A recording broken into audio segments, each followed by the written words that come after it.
We begin with some late breaking news as we come on the air this evening. You're taking a look at Sky 12 showing some heavy police presence in the east part of Bexar County. Yeah, this is near Loop 106. Earlier we saw an Air Life helicopter arriving at the scene as well. That is the video that you're looking at right here.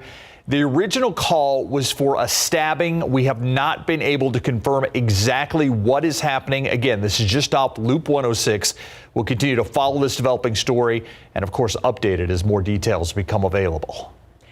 Body cameras, bundling, and budgets. That has added up to a sometimes contentious debate among Bexar County commissioners. And today, Sheriff Javier Salazar saying he will be able to meet the county's new policy of releasing body cam video of critical incidents like shootings within 10 days. But that is only coming after commissioners approved a deal bundling together some new tasers and upgraded body cam capabilities. Garrett Berger tells us not everyone on board. Then you are committed, assuming we can reach the families first, to approve the 10-day policy. Yes, ma'am. That promise at the heart of Sheriff Javier Salazar's request for a contract amendment that will give his office upgraded capabilities for its body cams and also new tasers. We've got about 78% of our tasers are out there that are beyond their life expectancy. Item passes 4-1. Precinct 4 Commissioner Tommy Calvert, the only one to vote against it after some spirited opposition. They did not have that, sir. This is their proposal to the county. This is in the purchasing agent. But it didn't work. Much of Calvert's arguments during the meeting revolved around the contract process. But he also wrote a letter Friday claiming the sheriff's office already has access to tools that allow it to meet the 10-day turnaround. Salazar says that's incorrect, that his office will only now be getting access to automated redaction, whereas before they had to do it manually. For every minute of footage, it would take me 2.5 to 3 minutes per minute per deputy to redact that. Several speakers also opposed the contract amendment. I don't think it's fair that the sheriff is holding the 10-day policy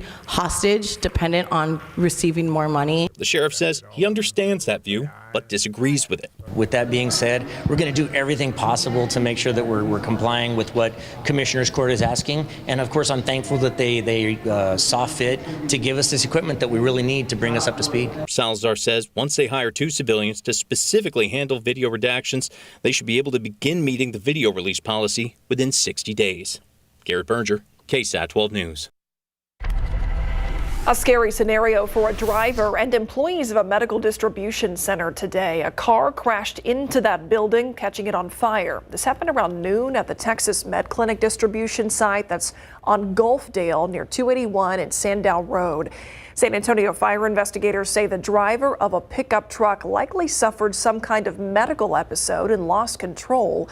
As a result, 2 vehicles in the parking lot were hit before the pickup crashed into the front of that building and sparked those flames.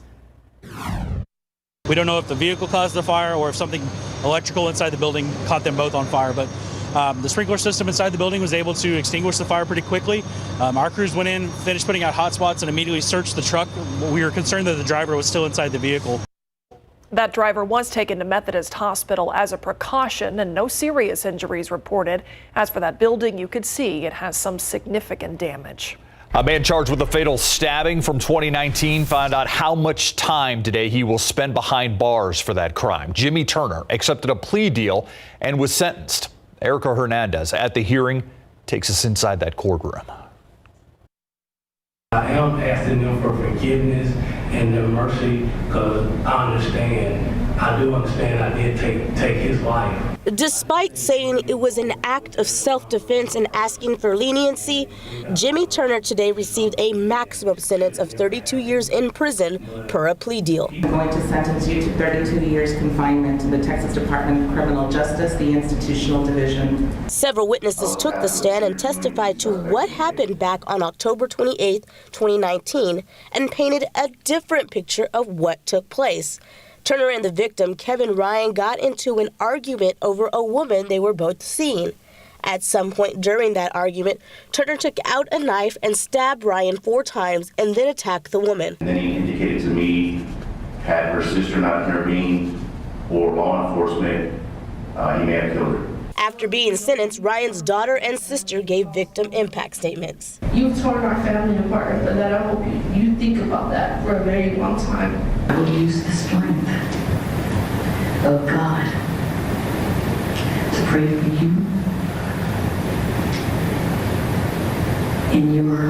you're him. Because you are going to have to live with that the rest of your life. As far as that sentence, he was given 32 years for the murder and 20 years for burglary of a habitation. He will serve that concurrently, and he's eligible for parole after 16 years. At the Canada Reeves Justice Center, Erica Hernandez, KSAT 12 News. We have an update on a Texas Army National Guard soldier's death. The Kinney County Sheriff's Office reporting the soldier died from an accidental shooting. We first told you about the story yesterday. That soldier injured in Brackettville, about 30 miles east of Del Rio. Officials say the soldier, along with two others, were in a car in a parking lot. One of the personal handguns went off, firing one fatal shot that hit that soldier. The soldier's identity has not been released. The incident is still under investigation. A San Antonio man is on the run for aggravated assault and a parole violation, and now he is the latest name to be added to the Texas 10 most wanted list. 40-year-old Ruben Castro has been wanted since May for that parole violation. That's according to the Texas Department of Public Safety. The aggravated assault charge is related to an incident out of Atascosa County. DPS officials say that Castro has ties to the Texas Mexican Mafia and should be considered armed and dangerous. If you spot him, call Texas Crime Stoppers at 1-800-252-TIPS, and you can remain anonymous. The Bexar County Medical Examiner's Office still working to identify a woman who died in a house fire this morning. Now her husband dealing with smoke inhalation. As Katrina Weber reports, the growing flames and limited time made it hard for fire crews to save the woman. These dying flames are a sign of surrender, a fire giving up its last gasp before San Antonio firefighters put it out. Still, at its height, the fire in the 9500 block of Mitre caused both destruction and grief at this north side home. A sad day, obviously, for us, but again, crews made every effort they could to get in. The flames and smoke put up a ferocious fight, holding crews back when they desperately needed to get inside. A man who lived here had called 911 after 4:30 this morning after he managed to make his escape. But he told them he wasn't alone. His wife was there too. Firefighters knew right away that they had someone still inside this house, trapped in that back bedroom, but they say the smoke and flames kept them from getting to her. Reports we have is that she was bedridden, so that she was stuck in that bedroom where it appears the origin of the fire was. Finally, crews were able to force their way inside, but it was too late for the woman. They did unfortunately find one individual, a 67-year-old female, deceased in the back bedroom. The news hit hard for fire crews and left them wondering how this happened. Arson investigators were called in to find the answers. Katrina Weber, KSAT 12 News. A vehicle caught on fire outside of a home now being investigated as arson. A neighbor called 911 about that fire outside of a house on Heather's Pond, and that's near Medina Base Road, about 3 a.m. on the southwest side. When fire crews arrived, the flames had spread to a part of the roof's overhang. They also found a gas can next to the vehicle. No injuries were reported. Scientists around the world have found that COVID vaccines are not linked to infertility, but there is new research that shows the virus itself is. Our Trust Index team was asked to verify a claim that getting COVID could affect a man's sexual health. Courtney Freeman dove into some recent studies to find out. Add fertility to the list of long-haul symptoms caused by COVID infections. A new study out of Belgium found men experience lower sperm motility and lower sperm counts over 2 months after having COVID. That in male partners, if they'd had a COVID infection in the 2 months prior to an opportunity to conceive, there was decreased chance of getting pregnant.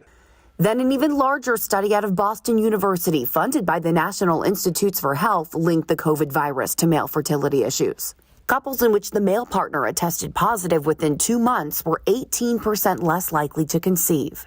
The study mentions possible reasons for that temporary decline in fertility. Fever, a common COVID symptom, is known to reduce sperm count and motility, inflammation in the testes and nearby tissues, and erectile dysfunction. The researchers mentioned those are all common after getting COVID. Infectious disease expert Dr. Jason Bowling with University Health and UT Health San Antonio says there's another study to back that up. There was a study out of University of Florida that showed that for men who have acute COVID infection, afterwards they are 3 times more likely to be diagnosed with erectile dysfunction than men that don't have COVID infection. The researchers in all 3 studies noted the issues could be potentially avoided by vaccination. Even more reasons for couples that are interested in getting pregnant or concerned about fertility issues to consider getting the COVID vaccine. So the claim that getting COVID could affect male sexual health is true on our KSAT Trust Index. Courtney Friedman, KSAT 12 News. Now, that is just one of the many Trust Index stories we have done about the effects of COVID-19, along with vaccines and testing. To see more Trust Index stories or to submit your own claims that you would like us to verify, just scan this QR code on your screen or head to KSAT.com. College students across San Antonio going to save a bit of change. VIA announcing today they're offering free rides to university and college students. It's part of a program called VIA U-Pass. It'll be made available for UTSA, Alamo Colleges, Our Lady of the Lake University, UIW, and more students and staff. Riders can access the U-Pass through the VIA mobile app or by showing their school ID upon entering the bus. For more information on this new program, head to KSAT.com. Let's take a look outside right now. Live cam, 62 degrees. I love these days. It's sunny, it's beautiful, it's crisp outside, Adam. It is, yeah. These are some great days this time of year. A lot of sunshine and big temperature swings from the morning to the afternoon. Also today, the aquifer up 0.2 of a foot. It's a little bonus. It's not a big change, but we're 4 feet below the February average. As for your pollen count, mold and mountain cedar both low today. And it's that time of year we usually see mountain cedar really fall off. Usually by Valentine's Day, it's done and over with. We will have a north wind on Saturday. Could give it a little bit of a boost, but it's not all that likely. Anyway, temperatures right now for the most part, some 50s and 60s. 62 Rio Medina, 62 New Braunfels, 59 in Bernie and Helotes now 55. Have a jacket ready. Temperatures cooling off quickly tonight. We'll talk about how cold it's going to get and where, and some updates on our Saturday cold front in just a bit. Thank you, Adam. Help wanted, and help is on the way. Why hundreds of potential applicants showed up to this hiring event aimed to help the Afghan community. And let's take a look at traffic out there at this hour. This is the TransGuide camera here at I-35 in Walsham. You can see in this direction traffic at a crawl, a standstill in some lanes. We don't have any details as to what may be causing this tie-up, but something to keep an eye on if you have any interest in this side of town, I-35 and Walsham.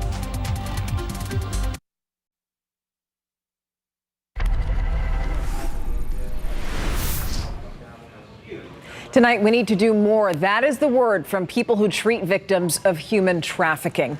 Tonight, our Patty Santos shows us just how prevalent human trafficking is in our community. Some victims as young as 4. So what can we do to stop this? That's at 10. Plus, fake IDs. Yes, they are everywhere. Underage kids are using them. And the thing is, they look really close to the real thing. We're going to see you for these stories and so much more on the Night Beat. Thank you, Stephanie. At New at 6, one of San Antonio's largest, most luxurious hotels relied on what it calls an untapped source of labor to kick off its hiring season, Afghan refugees. The response, overwhelming. A spokeswoman for the JW Marriott San Antonio Hill Country Resort and Spa tells us that about 100 men applied for 40 to 45 positions. Yeah, but Jesse DeGollado says they had at least 200 Afghan refugees actually show up. The sanctuary at Resurgent Church was standing room only, filled with Afghan refugee men applying for jobs at San Antonio's JW Marriott Hill Country Resort and Spa. We've never done a job fair before.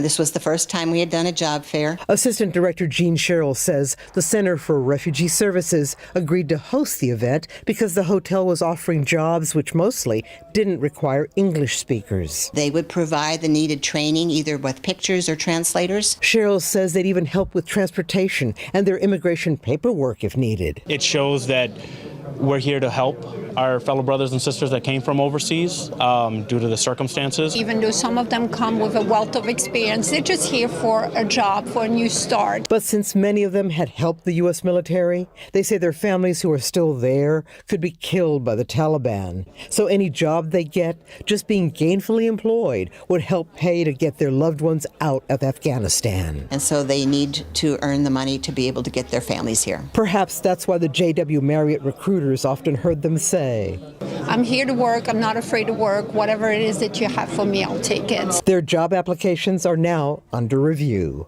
Jesse Degollado, KSAT 12 News. All right, let's turn to the forecast right now. Kind of nice to have a calm weather week.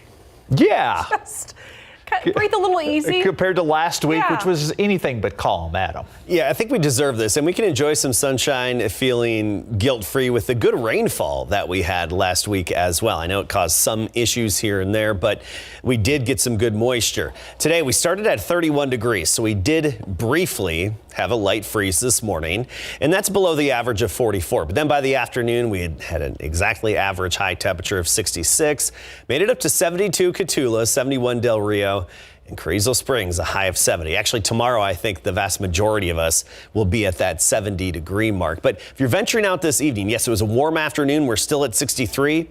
Grab a jacket because we'll be cooling quickly. By 9 o'clock, 54, and 11 o'clock, we'll be in the 40s. So prepare for that quick temperature drop as we often see in this kind of weather pattern this time of year. All right, take a look at the readings right now. Still pleasant outside.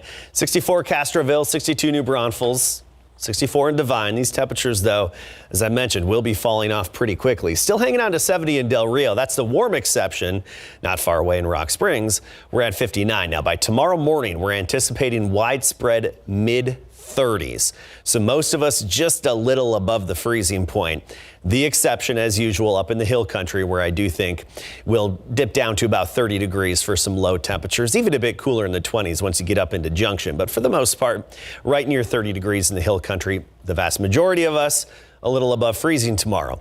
But after that cool start to the day, we're going to enjoy an afternoon of about 70 degrees. We're thinking 71 here in San Antonio, about 73 in Uvalde and Cotulla, so feeling comfortable and a little above average for this time of year. And we're talking right near 70 really the next several days, all the way through Friday. And then by Saturday and Sunday, that's when temperatures fall off a little bit. That's because of a cold front that's going to be hitting us early on Saturday. So let's chat about that front. We have a very quiet weather pattern. We talked about that. Nothing happening across the state, just a few high, thin clouds, especially up in the Panhandle, and that's it. Across the U.S., you really don't notice anything out there because we don't have a strong jet stream right now. We don't have a big temperature contrast going on. That's going to change in the days ahead when a cold front drops southward, but that's not until we get into Friday time frame. Wall-to-wall sunshine for us. Friday morning, our next cold front will be dropping into the Panhandle of Texas, and then early Saturday morning, it should make it here. The most noticeable change will be a gusty wind and a little bit of a temperature drop. And notice on the Futurecast, yeah, there could be a stray shower or two. We only give it about a 10% chance. So looking like a dry frontal passage, but it's going to keep us cooler for Saturday. I showed you those high temperatures, most likely in the upper 50s Saturday afternoon with a north wind gusting to about 30 to 35 miles per hour. So that's the little bump in the 7-day forecast where you'll notice some changes, and that's just the first part of your weekend. As for tomorrow, well, wall-to-wall sunshine again, a cool start to the day. In the mid-30s by the afternoon, we make it up to 71 degrees. Not much of a breeze again. Really, the next couple of days, you're not going to notice the wind. Really not until Saturday will you notice the wind. And no big changes all the way through Friday. Afternoons generally around 70 degrees. Notice this weekend, highs upper 50s right near 60, gusty on Saturday. So some changes with that cold front, but we're not talking about anything drastic. Oh, and Valentine's Day Monday, just fine, comfortable, sunny, and in the 60s. Yes, lest we forget. Thanks, Adam. All right, so the Houston Texans have had their issues during the season, but especially off season, Greg. Yeah, this has seemed where they don't shine. And in their efforts to try and better the franchise, sometimes they have taken a number of steps back, but not today when they announce their new head coach. When we come back, wait to hear what actually happens during the press conference before we hear from Lovie Smith, and services announced for two legends we lost just days apart. Coming up.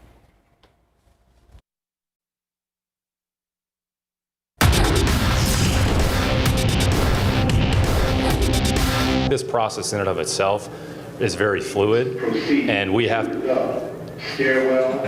We got a fire. Further instructions. But do not use the elevators. Don't use the elevators.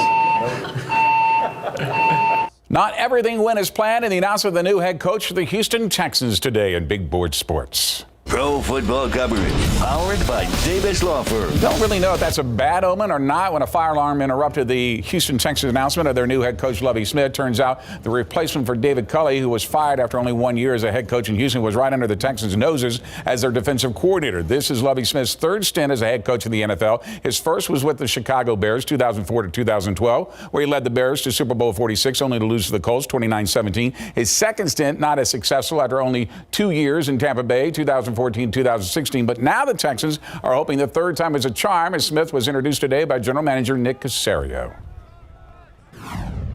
It's our responsibility to bring the fans back and get them excited about the product we're going to put on the football field, and I guarantee you we can do that.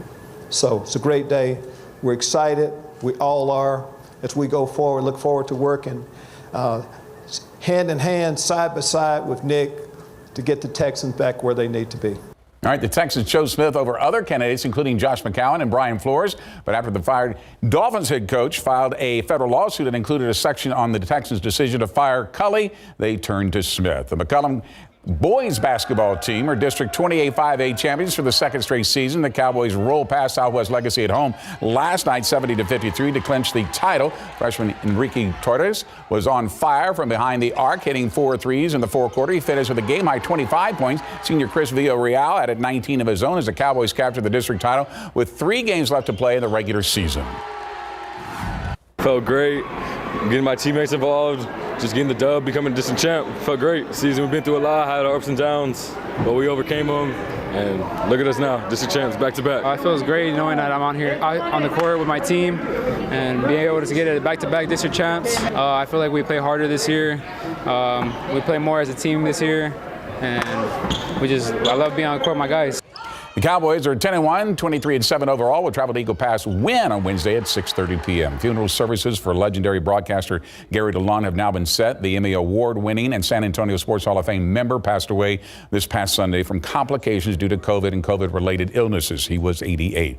Family has asked that those attending the services dress in bright colors, as Gary requested, since he was well known for his outlandish sports coats that matched his infectious smile. And in lieu of flowers, you can donate to the Gary DeLon Memorial Journalism Scholarship Fund at Frost Bank. Here are the details.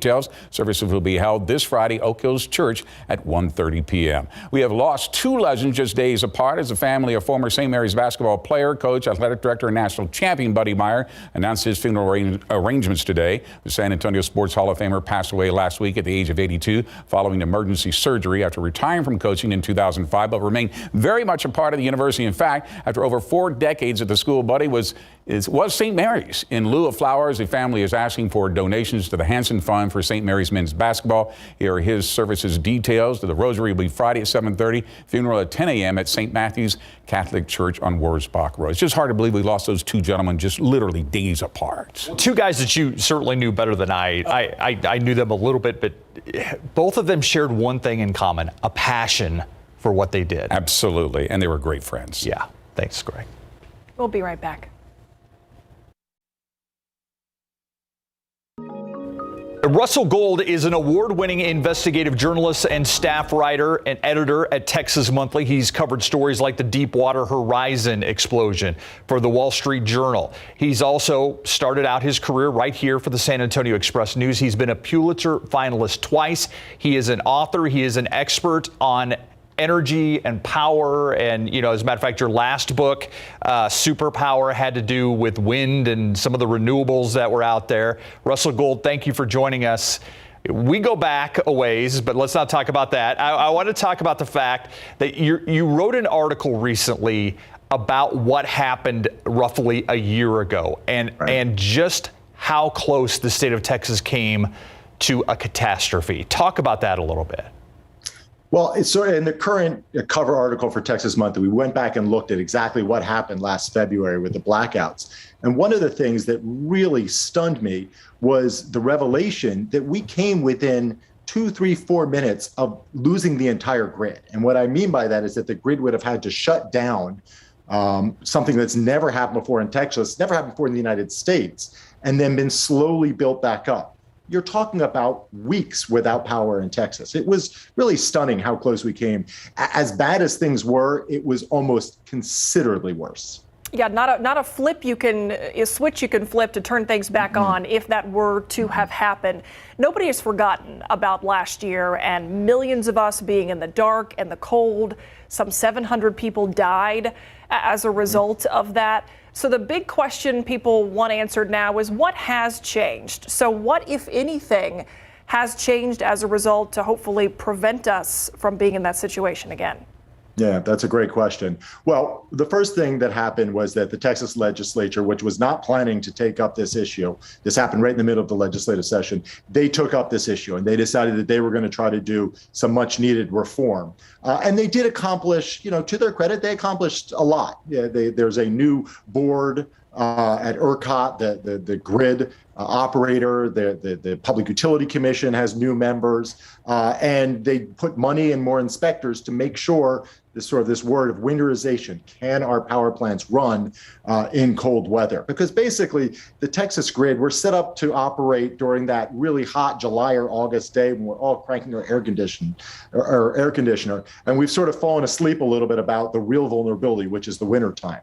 But that solved some of the problems. It didn't really solve all of the pressing problems that led us to what happened last February. A lot of the blame early on, it became very political, as all things do in the state of Texas and in the nation, really, these days. A lot of the blame early on from some of the Republicans was they say the renewables let us down, which is the solar and the wind and things like that. Other people say, no, it was the natural gas plants that let us down and the natural gas companies that made a lot of money out of what happened last February. Is there any truth to either one of those sides? Well, there are 2 points you need to make. First of all, every single source of electrical power had problems. We had a nuclear plant trip off. We had gas plants go down, coal plants, wind and solar. Everything had problems during the winter. I really was actually very interested in getting an answer to that question as well. And so one of the things I did is I went and looked at the internal communications between the governor, between the key people running the grid, as this was happening and in the hours that led up to that. What were they concerned about? And I can tell you, nobody was concerned about the wind and what the wind was doing. The focus was 100% on the natural gas supply. Was natural gas getting to the power plants? Were the natural gas power plants running? And then in the minutes when the crisis really unfolded between 1 and 2 a.m. on the 15th, it was because natural gas plants failed. So I came to the conclusion that this really was a natural gas story. Yes, wind failed, there were wind farms that weren't producing electricity, but really at this point, the Texas electrical grid is a natural gas grid. If natural gas isn't working, the grid is not going to work either. You talk about the legislature moving toward the effort of winterization, and we heard some criticism during that process about how some of the changes that lawmakers made didn't really have teeth to them to make sure that companies were abiding by that, essentially making sure that their infrastructure is set up to handle another storm like that. So do you think in all the reporting that you have done that if we were to see another storm like we did last year, we're in any better position? I think we would have problems if we had a storm similar to what we saw last year. And there's a very simple reason for it. For our system to work, for electricity to be flowing, we need both the power plants to be winterized, but we also need the natural gas delivery system to be winterized. And we have taken strides to prepare the power plants to run. We haven't done enough on the natural gas side. And by that, I mean the pipelines, the compressor station, all of the different pieces of infrastructure that are needed to move gas out of the Permian Basin and out of South Texas, the Eagle Ford, to the power plants. That has not been sufficiently winterized. We still have problems. And in fact, we saw that at the beginning of this year on January 2nd, when it got down to about 19 or 20 degrees in Midland out in the Permian Basin, and 25% of the natural gas failed to come through. That was just a very short freeze, very short cold period. I'm still very concerned that we haven't really tackled the big issues that will prevent this from happening again. Russell Gold with Texas Monthly, a great article this month, cover story. He has 2 books, one called The Boom, which is on fracking, and one called Superpower, which is on wind. Always great to talk to you, and I appreciate your time. Hope you come back with us sometime. I'd love to. Thank you, Steve. Thank you, Myra. Take care. We'll be right back.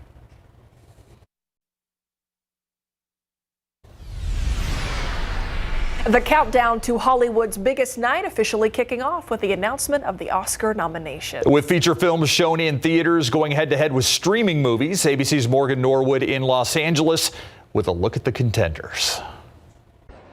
Movie lovers unite. It's the theme of the 94th annual Oscars.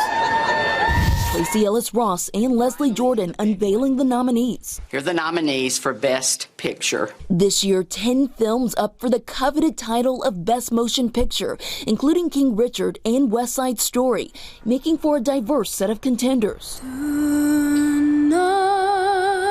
Up for Oscar Gold in the Best Actor category, acting heavyweights Will Smith and Denzel Washington going up against Javier Bardem, Benedict Cumberbatch, and Andrew Garfield. This is a stacked category. Now, I want to talk about you, Will Smith, and you, Denzel Washington. Denzel has won twice. Will Smith does not have an Oscar, which is crazy to think about. And fun fact, Will Smith actually lost out to Denzel back in 2002. An equally stacked lineup for Best Actress in a leading role. Nicole Kidman, Kristen Stewart, Jessica Chastain, Olivia Colman, and Penelope Cruz. And Steven Spielberg once again flexing his filmmaker muscle as the first in Oscar history to receive Best Director nominations in 6 different decades. Disney's wildly popular Encanto also nominated not only for Best Animated Film, but also for one of its original songs. And no, we're not talking about Bruno. It wasn't submitted to the committee for consideration. Several other Disney films also received nods. Disney is the parent company of ABC. Now, this year's awards could be a big night for music as well. Beyonce and Billie Eilish both picking up their first nominations. Now, as for the show, this is the first time in 3 years that the Oscars will have a host. Still unnamed at this point, but of course you can watch it live right here on ABC on Sunday, March the 27th. Morgan Norwood, ABC News, Los Angeles.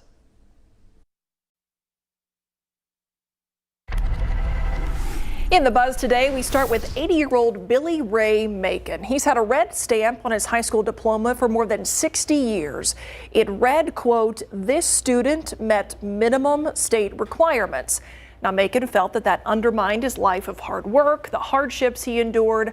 So his granddaughter wrote a lengthy Facebook post to get the Anchorage School Board District to appeal to them for a new diploma without the red stamp. Yeah, the school administrators took it one step further, inviting Macon down on his birthday to a full graduation ceremony, presenting him with a brand new diploma, righting what was certainly a 61-year-old wrong. I love that. Love that too. Another unbelievable accomplishment unfolded in the skies above Florida.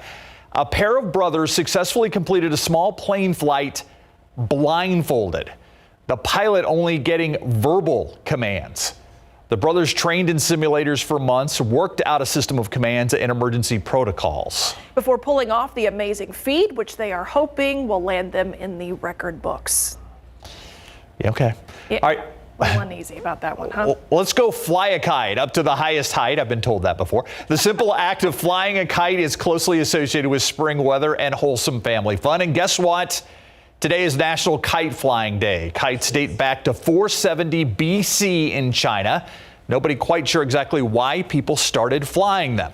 Some say they were used to spy on enemies or send messages. Now, modern kites have come a long way from the simple original designs using bamboo and silk. Some of them are pretty fancy these days.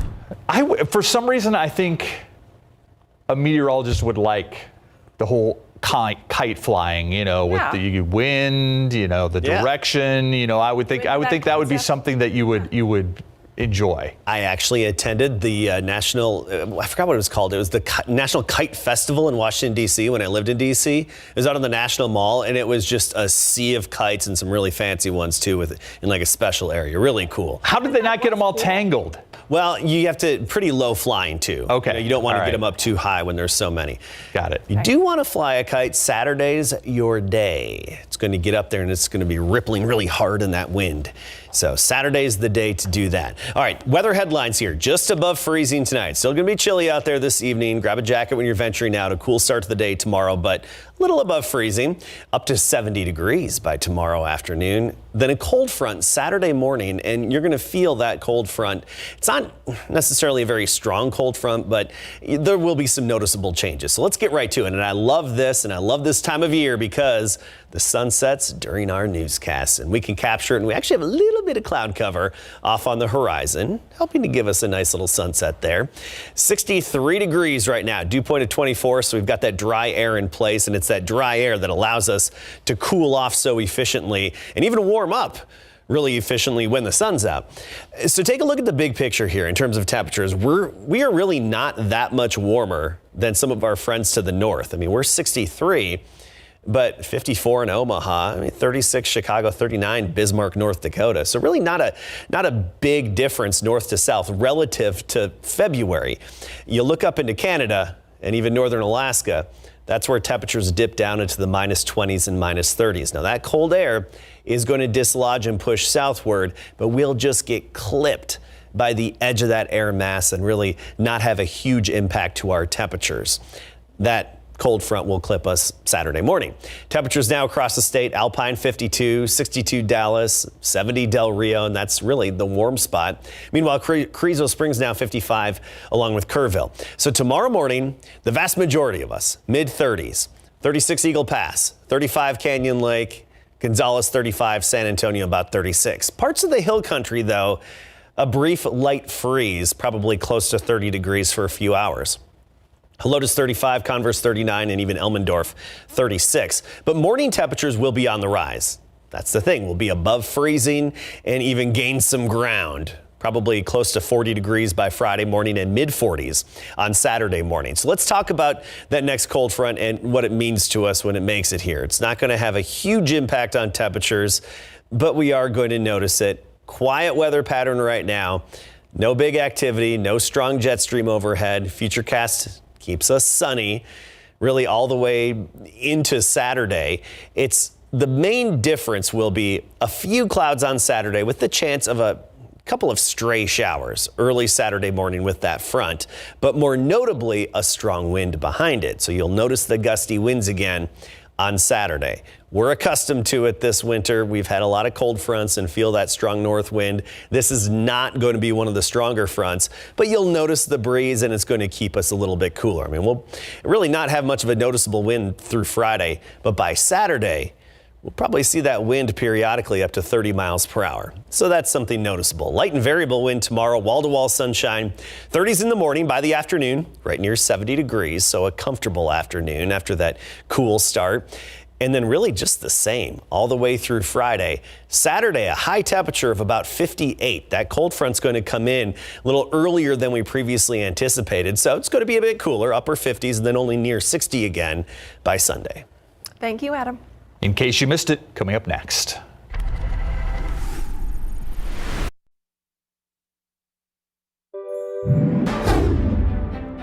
And good morning. It's Tuesday, February 8th. Well, good morning. We do know that there was a couple inside this home. According to what fire battalion chiefs tell me, it's a 97-year-old woman who died as a result of this fire. A driver crashing into a building that led to a fire. Well, the latest is that driver is okay. He supposedly suffered a medical episode, lost control of his vehicle, and then rammed into this Texas Med Clinic distribution center. A stop for some gas took a turn for one woman this afternoon. San Antonio police say she was shot in the leg by a man who stole her SUV. The woman was taken to the hospital, is expected to be okay. Police say the suspect got away with her Mitsubishi SUV. Congratulations to Spurs star guard Jadante Murray. Yesterday, his dream came true. He was named to the Western Conference All-Star squad, sent as the injured replacement for Draymond Green. I'm thankful. I'm grateful. This is only the beginning, and I'm going to keep learning and working. Thank you. Go Spurs, go. Latest episode of KSAT's Whatever the Weather podcast. Join KSAT meteorologist Katie Blake and Sarah Spivey as they reflect on the historic event. I went to the hotel room, got some sleep, woke up Monday. I remember opening the curtains. Yeah. The mood started to change when CPS started issuing those quote unquote rolling blackouts, which were anything but rolling. You can watch the video podcast on KSAT.com, our streaming app, KSAT Plus, or on KSAT's YouTube page. You can download the podcast on Spotify, Apple, and more.